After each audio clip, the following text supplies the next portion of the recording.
ซึ่งเพิ่นเริ่มถ่ายทำตอนที่4แผนการโฆษณาการส่งเสริมการศึกษาในเนื้อในตอนการสนับสนุนจากครอบครัวและชุมชนช่วยให้เด็กน้อยสืบต่อเข้าโรงเรียนในโรงเรียนได้โดนปานใด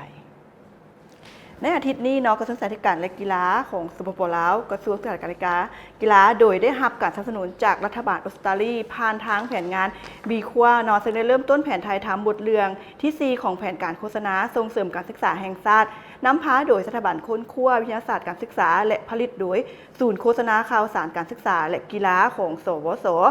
ตอนที่4นี้มีชื่อว่าบ้านที่ให้ความสำคัญกับการศึกษา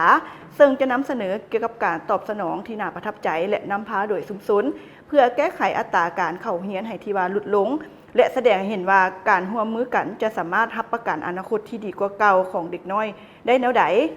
ท่านนางปริญญาเอกนางดารวรกิตติพันธ์รองรัฐมนตรีกระทรวงศึกษาธิการและกีฬาของสปป.ลาวได้ไปเยี่ยมยามสถานที่ถ่ายทำในมื้อทำอิฐเพื่อสังเกตการณ์และให้กำลังใจทีมงานถ่ายทำท่านได้ยั่งยืนเกี่ยวกับการความสำคัญของแผนงานโฆษณาส่งเสริมการศึกษาเพื่อปรับเปลี่ยนทัศนคติเกี่ยวกับการศึกษาแผนการโฆษณาครั้งนี้แม่นเว้าเกี่ยวกับการสร้างวิสัยทัศน์ร่วมมือกันเมื่อชุมชนเห็นได้คุณค่าแก่การเรียนเด็กน้อยจะได้รับทักษะที่ว่าเขาเจ้าต้องการเพื่อสร้างความเจริญรุ่งเรืองและประเทศชาติของพวกเขาก็จะมีความเข้มแข็งขึ้นด้วยการแสดงให้เห็นว่าครูสอนครอบครัวและชุมชนจะสามารถเฮ็ดเวียกร่วมกันได้แนวใดและพวกเขาจะแนะใส่ปรับเปลี่ยนทัศนคติและเฮ็ดให้การศึกษาเป็นบุริมสิทธิ์หลักสำหรับทุกครอบครัวได้แนวใดเรื่องดังกล่าวจะเป็นการติดพันเบิ่งตามตัวละครหลัก3คนที่มีชีวิตของเขาเจ้าได้เปลี่ยนแปลงไปย้อนหมู่บ้านของเขาเจ้าได้เลือกที่จะให้การสนับสนุนด้านการศึกษานางดาวจะช่วยเวียกเหือนแทนที่จะไปโรงเรียนเท้าพรเอาแต่ลิ้นและนางเปิ้ลผู้ที่มีความพิการทางร่างกายบ่ได้ลงทะเบียนเข้าเรียนในบ้านได้จัดกล่องประชุมร่วมกับชุมชนเพื่อยกให้เห็นถึงผลกระทบทางลบในระยะยาวจากที่ว่าเด็กน้อยบ่ได้ไปโรงเรียนชุมชนดังกล่าวได้แจ้งว่าพ่อแม่ต้องสอบแปลงโรงเรียนครูสอนให้คำปรึกษาแก่ครอบครัวพ่อช่วยปกปักรักษาปึ้มแบบเรียนแม่เอาลูกไปเข้าโรงเรียนและพ่อเฒ่าแม่เฒ่าให้การสนับสนุนด้านการเรียนรู้อยู่เฮือนหลังจากนั้นเรื่องราวจะก้าวข้ามไปข้างหน้า20 ปี